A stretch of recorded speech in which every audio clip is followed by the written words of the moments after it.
Na-experience mo din na heartbroken dahil sa isang concert or ticketing, this vlog is also for you. So you can let me know in the comments if you have a similar experience. So labas muna tayo para bumili ng comfort food.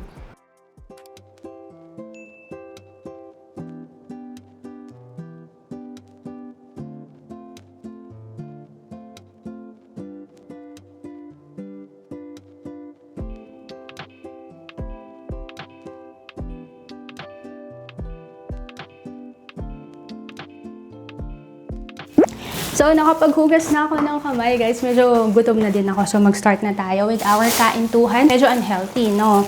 Pero syempre, dahil cheat day, pagkaintuhan is our cheat day. Kailangan kinakain mo na agad kung gusto mo na malutong pa din. So, 2 drink for today. Ayan. Okay, so wala palang spoon and fork. Pag panahon na medyo nada-down kayo, ganyan, or na-anxiety attack kayo, ano yung ginagawa nyo to comfort yourselves? Nakatingin ng aso, bawal. Maalat. Naaamoy kasi nila yung manok. Shoutout din pala sa mga viewers na nag-start manood nung quarantine, nung pandemic. Thank you kasi kahit ilang years na lumipas, nandito pa din kayo until now. Bukod sa wing part, favorite ko din thigh part kasi madami din siyang balat.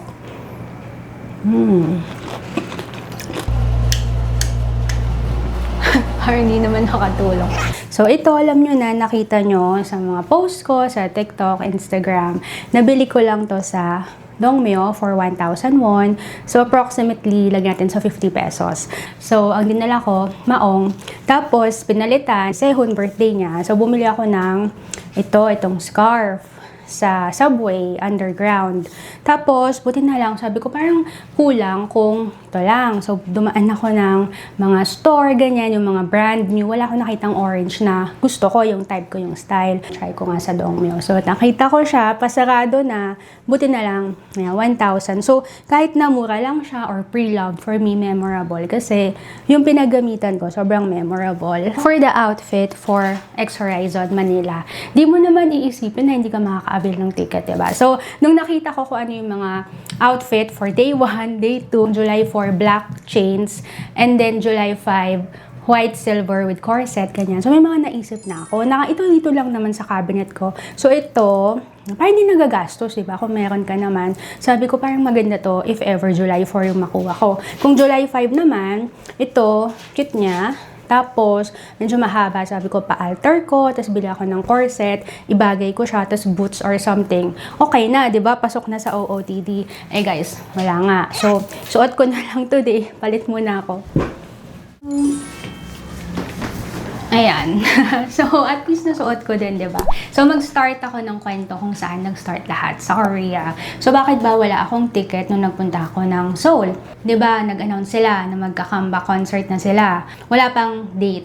Pero may na-leak na reservation nila sa KSPO Dome. So, sabi ko, okay, pwede na ako mag-apply ng visa. So, kung iluluk back nyo guys, medyo matagal ako hindi nakapag-Korea, diba? So, ilang years din yung pagitan. So, syempre, pag mag-apply ka ulit ng visa, madami kang preparation. So, medyo nag-take time yon. Tapos, nag-apply akong visa. Wala pang date ng yung talagang confirm na concert sa Korea. Nag-start na ako nung may na-leak. Habang wala yung passport ko sa akin, guys, habang nasa Korean Embassy, doon naman nag-open yung ticketing ng X Horizon Seoul. So, nakikita niyo yung connect. Di ba, para makabili ka ng ticket sa Korea, dapat meron kang Weverse account, may membership ka, naka-register ka, and then meron kang Melon account. Ang mali ko, dahil first time ko lang naman gagamit ng Melon, if ever sana, kailangan pala siya ng passport verification. Hindi pwedeng picture, kailangan yung mismong passport mo. Naka-register ako sa lahat, pero hindi ko pala na-verify yung Melon ko bago ako nag-apply ng visa. So, dahil wala yung passport ko, nandun sa Korean Embassy, hindi ko na-verify yung Melon account ko. So, in short, hindi ako naka-avail ng ticket for X Horizon. Pero dahil naplano ko na, tinuloy ko pa din pumunta ng Korea doon nga sa specific dates ng concert nila, anniversary, birthday ni Sehun. Kaya kung babalikan niyo yung vlog, diba? Wala talaga. Wala talaga akong ticket. Pero madami pang mga buhol-buhol na kwento yan. Madami din akong na-meet kung babalikan niyo yung EXO concert vlog. For me, kahit na nasa labas lang ako, team labas, sobrang good experience. Sugar on sugar. May mga Korean friends ako. So, nung pumunta akong Korea, syempre nag-meet up kami, ganyan, samgyeopsal and stuff. So, nung tinanong nila ako, ba't ako nasa Korea? Like, ano yung pinaka-objective ko? Sabi ko, dahil sa EXO concert. Tapos, nung tinanong nila, okay, so what's your ticket? What day are you going? Ganyan, sabi ko, wala akong ticket. Sabi nila, ano, paano ka? Ba't ka nandito? Wala kang ticket. Ganyan. Sabi ko, okay lang, sa team labas lang ako. Pupunta lang ako, ganyan, sa labas. The reason why masaya ako mag-team labas, guys, kasi hindi ko in-expect na dito sa Pilipinas ay hindi ako makakakuha ng ticket. Team labas in Korea. Hindi mo naman iisipin, di ba, na hindi ka makaka-avail ng ticket. For you, talagang nasa objective mo, hindi, makakakuha ka niya. Makakanood ako, ito yung outfit ko, ito yung gagawin ko. Wala sa isip mo na hindi ka makaka-avail. So, ganyan yung isip ko, na nasa Korea ako. Sabi ko, okay lang, team labas, enjoy ko na lang, ganyan. Sa Philippines na lang ako babawi. So, apparently, hindi pala ako makakabawi. Team labas lang tayo today. Dito nga ako, pero sa laptop ako manonood. Enter.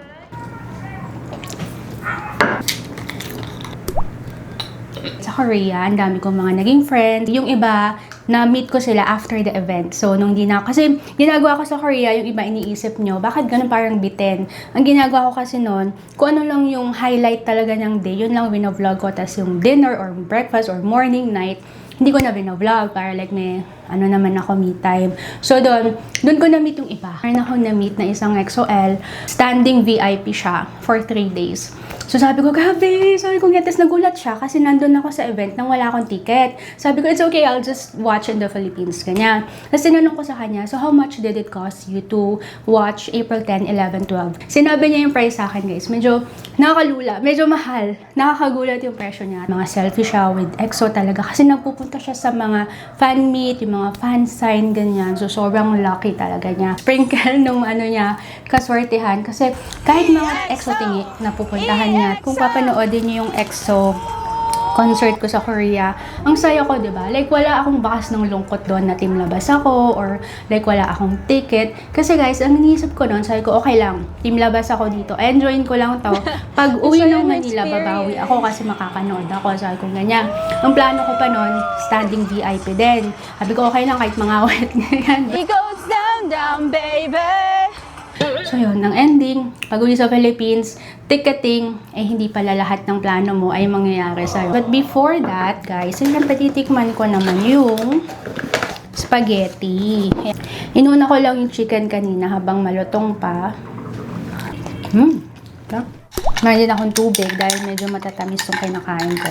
So ito na, pupunta na tayo sa malungkot na part, yung ticketing sa Philippines. So, 3 days yon. Akala ko talaga makakapasok ako. Kasi nung April 17, pag-enter ko, 2 gadget yung gamit ko, isang laptop, isang iPad. Tapos nung nag-start ng 10 a.m., ang iksi nung queuing number ko. Sabi ko, makakuha talaga ako nito, ganyan. Pag-enter ko, halos wala na. Sabi ko, ano to? Anong nangyari? Yung goal ko na standing, wala. Yung seated, wala. Yung medyo upper, wala na lahat. So, ang meron na lang, guys, walaan nyo kung ano, yung pinakamalayo. Sabi ko, okay na din to. Basta nandun ako. Kung July 4, July 5, okay lang yan. Basta nandun ako sa loob. Diba? Enter na ako. Ay, okay na. Kahit saan yan. Basta enter. Pag-enter ko, guys. Credit card, diba? So, alam nyo yung hinihingi, yung OTP, hindi dumating yung OTP ko. Tapos, natatakot ako mag-click ng kahit na ano. Kasi pag nag-click ako, feeling ko ma-out ako dun sa site or ma-invalid yung enter ko. Ganyan. Tapos, alam mo, kakahantay ko yung OTP. Walang dumating. Tapos, nag-invalidate na yung queuing ko.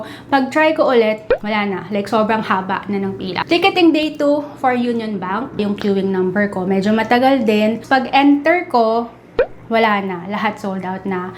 Ang mali ko doon, dapat pala refresh ka ng refresh. Kasi may mga nag-message siya. At nakakuha ko ganyan. Sabi ko, paano ka nakakuha? Sabi niya parang mga 2 or 3 p.m. na daw siya nakakuha. Sabi ko, ganun pala yun. Kahit pala makita mo na sold out na siya at kung dawa, second day pa lang naman, keep on trying, refresh. Kasi ganun yung ginawa niya. By 2 or 3 p.m. daw, nakakuha siya.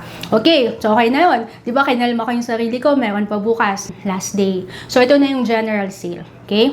Nagpa-help na ako sa friend ko. Sabi ko, friend, pwede bang help mo ako? Pag isa ka lang, tapos magkiklik ka, diba, yung gadget mo. So, tinulungan niya ako.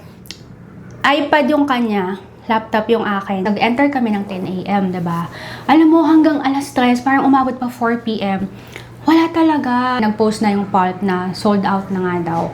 So yun, alam mo yung parang gumuho yung mundo ko. Kasi, nung nasa Korea ako, kaya mapapanood niyo yung vlog, ang saya ko noon, parang wala akong pakay kahit team labas ako. Kasi sabi ko, babawi talaga ako sa Manila. Sabi ko, dito, hindi pwedeng hindi ako makanood since 2 days naman yon. Sabi ko, kahit na yung malayo lang, kahit isa lang. Sabi ko, Lord, kahit isa lang, kahit isang seat lang doon, yung maging available for me. Pero wala talaga. Anong ko talaga, lalo na kung nilook back ko, sabi ko, kailan ba yung huli kong nakita EXO? 2017 pa pala. So, medyo ang tagal na. Ang laki nung gap. But, kung meron akong mapalubag loob sa sarili ko, di ba nag-abang ako after ng concert sa KSPO Dome? Nakita ko naman silang 5.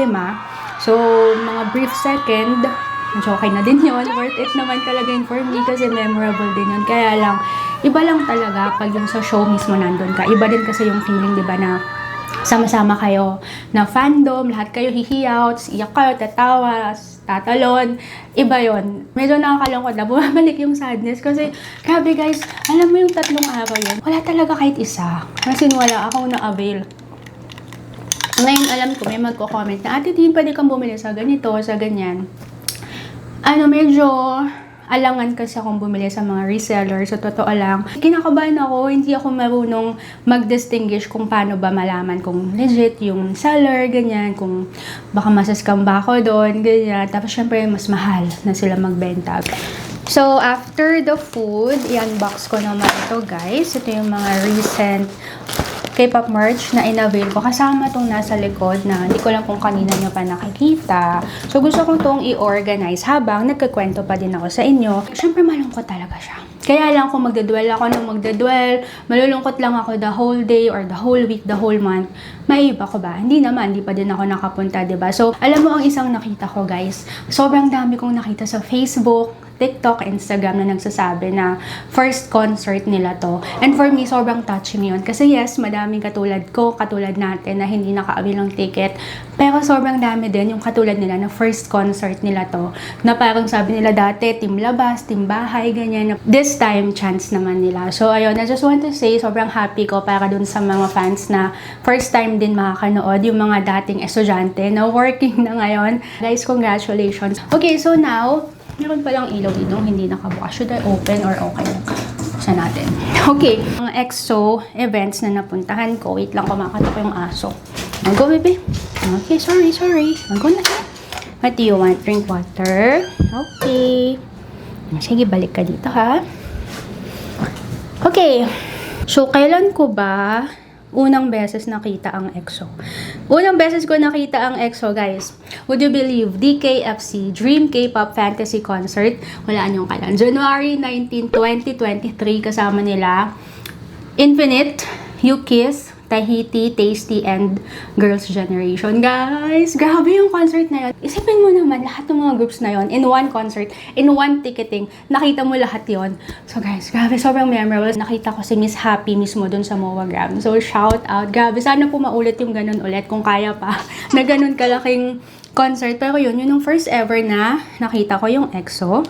And then, itong dalawa naman to, Araneta Coliseum nung Kyungso Bloom, Baekhyun, Launched the Light, April 2024 sa Araneta Coliseum. Nilista ko kasi baka mamali ako. Gusto ko din sana magkaroon ng channel nito. Kaya lang di ako naka-attend nung sa mga event niya. Tapos yung concert niya, solo concert niya, wala. Hindi ako nakapunta. So, dito pag-iisipan natin kung saan natin ilalagay. Siyempre, alam nyo na to, nakita nyo na. Ito yung binili ko sa KSPO Dome mismo. Sobrang liwanag ba, guys? Parang sobrang liwanag. O, yan. But if ganyan, okay, hindi masyadong. Itong dalawang to, sobrang memorable for me kasi binili ko nga to April 12. Birthday ni Sehun, last day ng concert sa Seoul. Nag-spray akong pabango ni Kyungso, nilagay ko sa likod. Yung kay Chanyeol naman, ito yung perfume niya, nilagay ko din sa likod. Yung keyring na doll, yun yung gustong-gusto ka talaga. Hindi ako naka-avail. Naubusan ako sa Korea. Naubusan ako ng pre-order. Tapos nung nakaraan lang, Nag-pre-order pala ang pulp. Hindi ako naka-avail. Parang nakita ko lang gabi na. Tapos wala na. Sold out na din siya. Gusto ko yung keyring. Pwede din siyang gamitin pang mall. Sobrang cute niya. Pag i-display ko dito guys, iniisip ko kung lalagyan ko ba ng plastic or ganito na lang since protected naman siya. What do you think? X Horizon in Seoul. Yan. Siyempre, pag may nagpapag-giveaway, sasali tayo dyan. So, sumali ako sa pag-giveaway ng Ever Bilena. Yung bibili ka ng 500 pesos worth of makeup sa TikTok shop nila. Tapos, may chance kang manalo. Wala din, hindi tayo pinalo doon. So, ito yung mga items na binili ko. 24-hour brown liner. Daily Dose lip care. Daily Dose powder. And ang tawag dito, serum, tinted lip oil. Try natin itong Daily Dose. Ayaw mo mag-tagal. Ayun. Cute ng packaging. Ang cute. Ay, wow. Ay, cute. Romantic. Oh, in fairness, ang ganda ng shade nyo. Pigmented. Itong isa ang shade Burnt Caramel. Kalapit ba yung shade nila? Ah, magkaiba. So, ito more on parang brown. Ito medyo may pagka-pinkish. Yung under itong pinkish red. Okay. Try ko sa lips ko. Ano kayang magandang i-try? Itong Daily Dose. Pigmented. May color, pero hindi. O, in fairness, magaan siya sa lips. Ganda. Ganda nito. In fairness, ang ganda niya, oh. Peptide lip care. Punasan ko. Para pagtatakpan, hindi magkakasabog-sabog. Ang ganda. Ang ganda. Meron silang pre-sale nito, diba? Naalala ko na lang siya, parang 9 PM. Tapos nung 9 PM na, sold out na yung keyring. Concert pala, pwede kang walk-in. Kaya nga nabili ko yung dalawang yon dun sa concert. Walk-in. And then, ito nga yung in-order ko from that pre-order. Ayan. Uy, ang ganda! Ayun lang. Plano ko tong gamitin sa concert. Saan ko ngayon to gagamitin? Ayan, ang ganda niya. Medyo makapal yung tela. Ay, baliktad pala. Yan, medyo makapal yung tela. Hindi siya katulad nito, yung nabili ko sa Underground na flowy. Siya parang may structure. Ayan, makapal.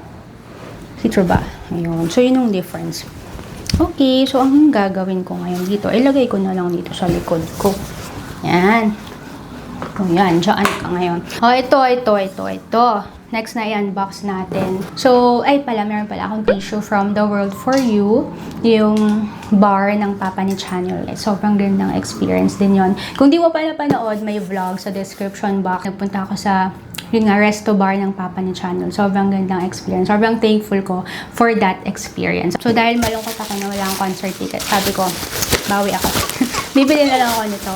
Yan, so meron ako nito. Ang plano ko sana, pag samasamahin ko sila dito, para ayusin ko sana sila ditong mga magbabarkada sila dyan. Ilalagay ko sana. Cutie! Madami-dami pa. Punta naman tayo dito sa mga nabili ko sa Korea.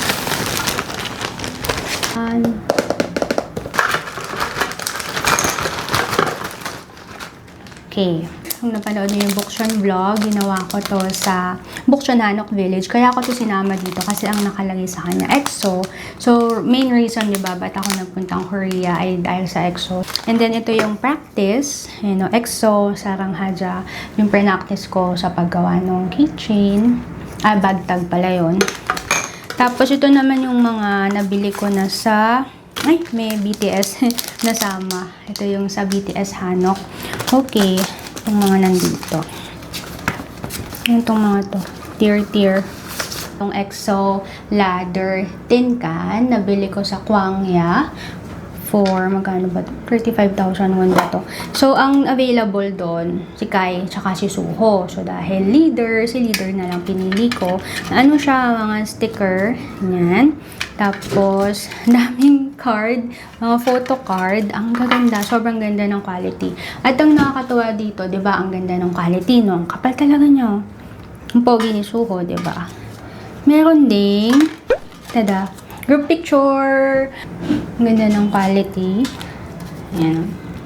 Ito naman yung isa sa pinaka-memorable na remembrance ko from this trip sa Kwangya. Memorable siya kasi yung kambal niya, di ba pag nagpa-picture ka, dalawahan. Yung isa nito, nilagay ko sa The World For You. So, iniwan ko dito sa resto bar ng Papa ni Chanyeol. Dinabi ko siya doon. Tapos, merong nakasulat. Kasi nung nilagay ko siya, sakto, 14th anniversary ng EXO. So, mas meaningful siya. So, hopefully, pag balik ng Korea, pag visit ulit, hopefully, nandun pa. Ito naman, from The World For You din. Photo card and sticker. Ang ganda. Happiness, delight. Ayan, ang ganda. EXO, asan yung isa? Ayun. So, EXO anniversary. Nagpunta ako sa Kwangya. Ito yung mga event nila. Ito yung parang may sasagutan ka, tapos may ipopost ka, ganyan, mananalo ka. Ito kung meron ka ng mga doll, pwede mo siyang, ay, hinayang ako tiklopin. Basta pwede mo siyang gawin parang party hat. Ito naman mga heart na may signature nila. Pag ganito kasi nahihinayang akong buksan. Basta yan, nakita nyo na siguro yan sa ibang mga TikTok unboxing. Yan, anniversary event. Ito, yung SMNI version. Yan, binili ko nung anniversary. Meaningful tong mga to kasi nung na-avail ko to, anniversary ng EXO. Kaya mas double meaning talaga siya.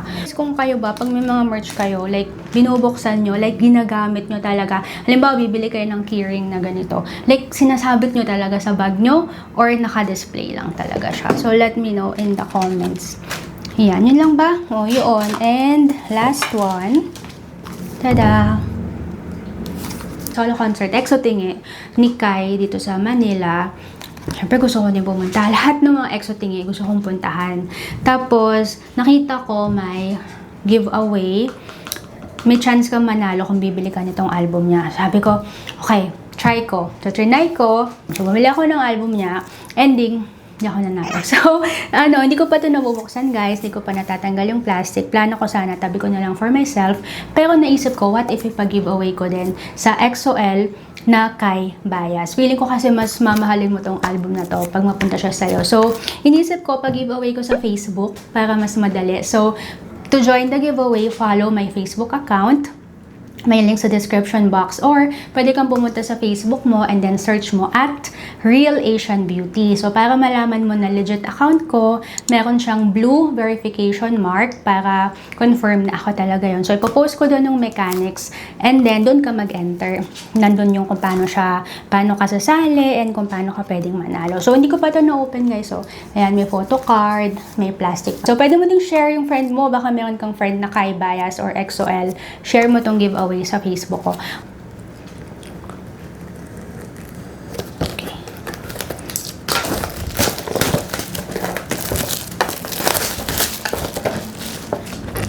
Tapos napunit ko na. Yan. Ayun, ang ganda. Matigas pala siya. Yan, tapos meron siyang zip. Ay, may laman. Ay, ang cute. May ganito pala siya sa loob. Anong pwedeng gawin? Pwede ba itong wallet? Ay, hindi. Yun lang talaga. Essence of Reverie. Wait lang, baka mabali. Ang cute naman ito. Ganda. Walang amoy. Ganda, cute.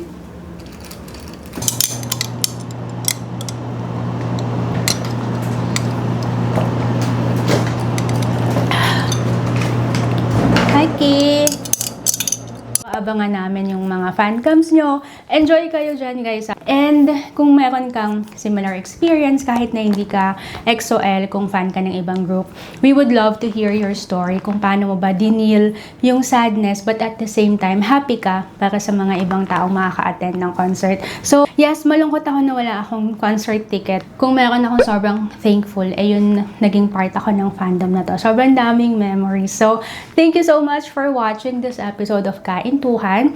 More like Kaintuhan, haul, and kwento. So, subscribe kung first time mo ka napanood. Guys, follow nyo ako sa TikTok, Instagram, username ko at Christine Roses, Facebook at Real Asian Beauty. So, thank you for watching. Subscribe for more videos like this.